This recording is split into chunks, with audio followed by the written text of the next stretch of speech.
A popularidade do presidente Lula atinge o menor patamar da sua história. E galera, eu vou dizer aqui nesse vídeo que eu não acho que o INSS seja o principal responsável por isso, tá? E no final eu ainda vou responder uma pergunta que me foi feita em um podcast que muita gente tem falado, tá?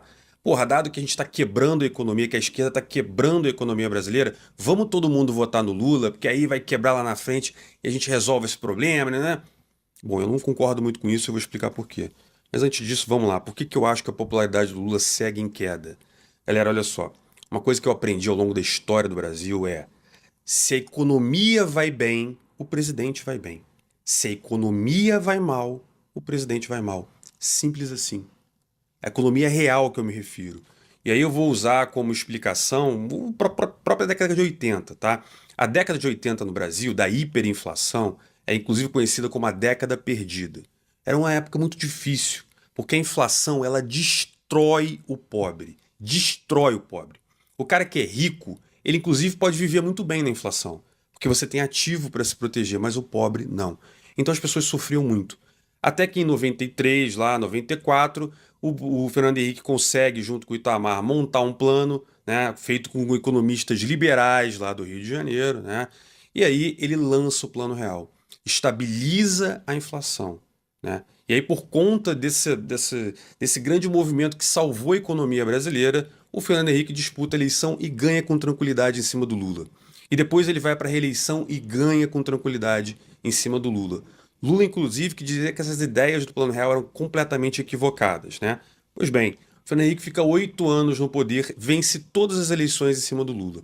Em 2002, né, ele já não podendo mais ter reeleição, e acaba que o Lula consegue se eleger. E aí vem uma sorte histórica para o Lula, tá?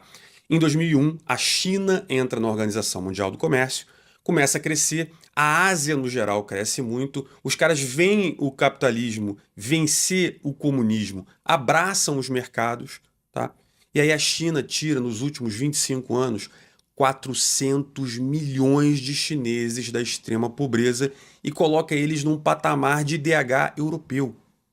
Tem 400 milhões de chineses na China hoje que vivem uma vida no padrão europeu, muito melhor do que o brasileiro. Só que para que isso acontecesse, eles construíram muitos prédios, precisavam de ferro, de minério. O Brasil é um grande produtor de minério. Precisavam de petróleo, Petrobras voando, o preço do petróleo dispara, a gente acha o pré-sal, né? E os caras precisam comer, e comer bem. Carne, o boi, o agro no geral, todos os produtos agrícolas aqui no Brasil sobem de preço, a gente começa a exportar pra cacete, o dinheiro começa a entrar no Brasil e dólar, despenca o dólar, faz com que a população tenha um sentimento maior de riqueza. Então, durante muitos anos ali, que a China estava em franco crescimento, o Brasil era puxado por isso. E por mais que, quando você olha a letra da economia, quando você olha os números, você via que o Brasil crescia menos do que os pares dele. O Brasil versus o resto do mundo, durante o governo Lula, não foi bem. Mas para o padrão brasileiro, foi muito bem. Então, o cara que estava na pobreza, especialmente lá no Nordeste, né, especialmente no Norte, que é onde você tem um IDH pior no Brasil, as pessoas falavam: porra, esse cara, esse Lula aí fez o Brasil voar. Então eu compreendo quando eu vejo uma pessoa que não tenha tanto conhecimento na economia, que seja apaixonada pelo Lula. Eu compreendo esse negócio. Porque por mais que o Brasil não tenha ido muito bem versus os seus pares, ele foi bem naquele período. E aí o cara que, porra, é pobre ali, ele vê a vida dele, ele tá pouco se fudendo se é Lula, se é FHC. E o cara tem essa gratidão pelo Lula. Beleza. Só que se você pensar em termos econômicos, o que o Lula fez no primeiro dia do governo dele, até o último dia, quando a Dilma foi empichada, a dinâmica sempre foi a mesma. Torra o dinheiro, gasta o público alto pra cacete, endivida a população e vida que segue. Só que quando isso aconteceu durante o período de expansão da China, da Ásia no geral, a gente tinha a percepção de que o governo estava acertando, porque o resultado estava vindo.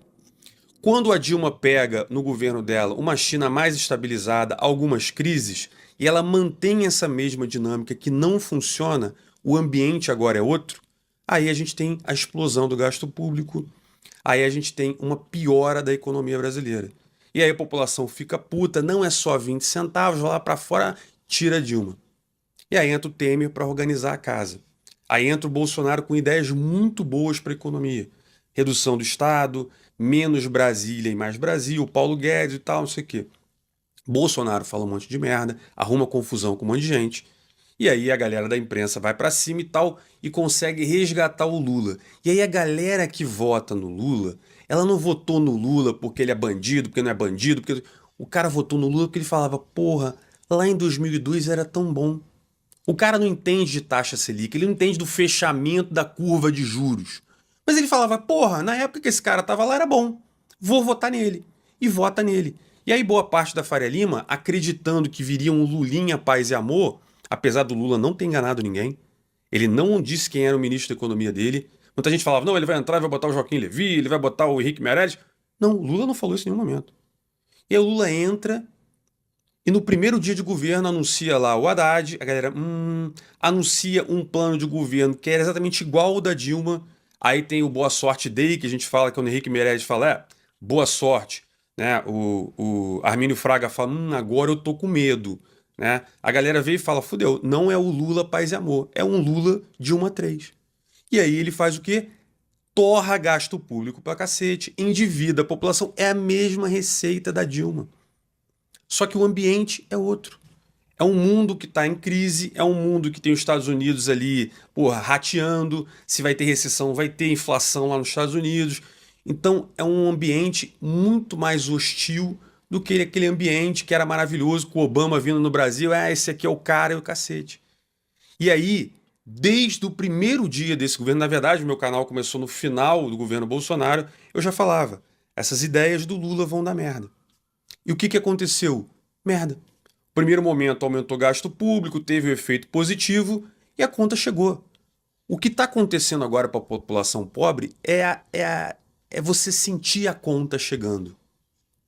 Quando o cara que é pobre vai no mercado, galera, olha só, eu não sou rico nem nada disso, mas para padrão brasileiro eu estou entre 1% mais rico. Para mim não faz diferença se a conta de luz subir 30%. Eu vou no mercado, eu escolho a carne que eu quero, eu olho a vida e falo, porra, tá cara a carne, mas eu jogo no carrinho e sigo a minha vida. Com um cara que tem grana, a inflação é dolorida? É. Mas os meus investimentos estão ligados à inflação, estão ligados a dólar e tal, eu consigo me proteger. Por mais que eu veja a inflação acontecer, aquilo ali não destrói a minha vida. Agora imagina para um pai de família, tá? Imagina para esse cara que ganha pouco, que ele conta o dinheiro, em que a conta de luz representa, sei lá, 5, 10% do salário dele, e ele vê a conta de luz subir 30%. Esse cara não quer saber sobre choque exógeno na economia brasileira, ele não quer saber de câmbio, né? Ele não quer saber de nada disso. O cara olha e fala, porra, eu não consigo comprar mais carne para meus filhos.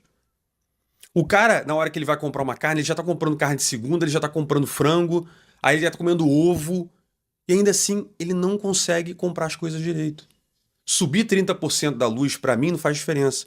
Para um cara que é pobre, pode significar que no final de semana ele não vai tomar cerveja com os amigos dele. Pode significar que ele vai passar a dever ao banco. E esse cara, que pode estar no interior do Amazonas, ele vai ficar puto com o Lula. As pessoas falam, não, é o INSS. Não é o INSS. O Fernando Henrique, ou desculpa, o Lula, no início do governo dele, teve o mensalão. O pessoal tinha vídeo, o pessoal tinha foto, o cara botando dinheiro na cueca. Aí todo mundo descobriu o esquema, delataram o esquema. Sabe o que aconteceu com o Lula naquela época? Nada. Sabe por quê? Porque a galera falava, mano, foda-se o cara, o país tá indo bem, foda-se essa porra, roubou, todo mundo rouba e tal. O brasileiro é muito leniente com corrupção. O brasileiro é leniente com corrupção. A gente pegou um presidente que foi condenado, veja bem e tal, não sei o que, elegeu o cara de novo. O brasileiro não tem esse negócio com a corrupção. Para de acreditar só porque meia dúzia de pessoas fazem um vídeo sobre isso. O brasileiro não se importa com isso. O brasileiro se importa é de chegar no mercado e não conseguir comprar as coisas. E isso está acontecendo na economia brasileira.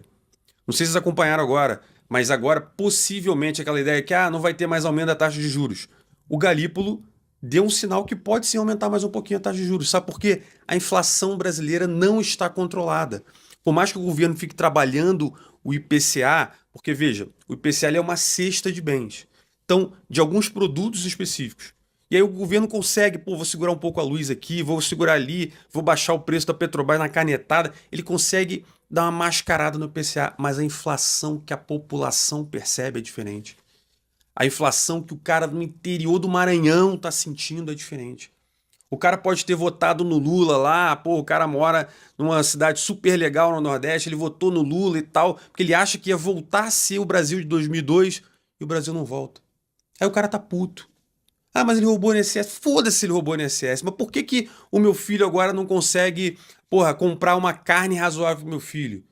Tô fudido aqui, tô todo endividado. Ah, o governo deu crédito consignado, crédito isso, crédito aquilo, mas o cara tá todo encalacrado em dívida. O Brasil nunca esteve tão endividado como tá hoje. A população brasileira. Isso tem destruído a economia brasileira. A gente está vendo a destruição da economia brasileira chegar à vida real. Porque lá atrás, quando eu comecei esse canal e eu falava que ia dar merda, eu já vi os indicadores. Mas eu sabia que ia demorar. E demorou. Eu até imaginei que fosse demorar mais, para ser muito honesto. Eu imaginei que isso fosse acontecer no final do governo dele, mas aconteceu no meio. E agora não tem muito o que fazer. O governo fica tentando um olho no peixe e outro no gato. E por que isso?